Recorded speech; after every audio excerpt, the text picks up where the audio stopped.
ఓ 25 అంతస్తుల భవనాన్ని నిర్మిస్తున్నారు. అందులో 25వ అంతస్తు మీద సూపర్వైజర్ ఉన్నాడు.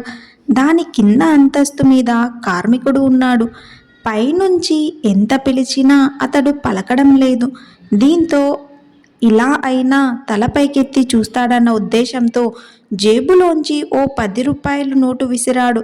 కింద పడిన కరెన్సీని తీసి జోబులో పెట్టుకున్నాడు కానీ పైకి చూడలేదు. ఈసారి 100 రూపాయల నోటు విసిరాడు కానీ తను పైకి చూడలేదు. దీంతో ఓ చిన్న రాయి విసిరాడు.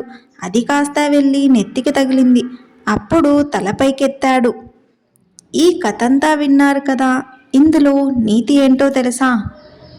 మీకు తెలిస్తే కామెంట్లో చెప్పండి.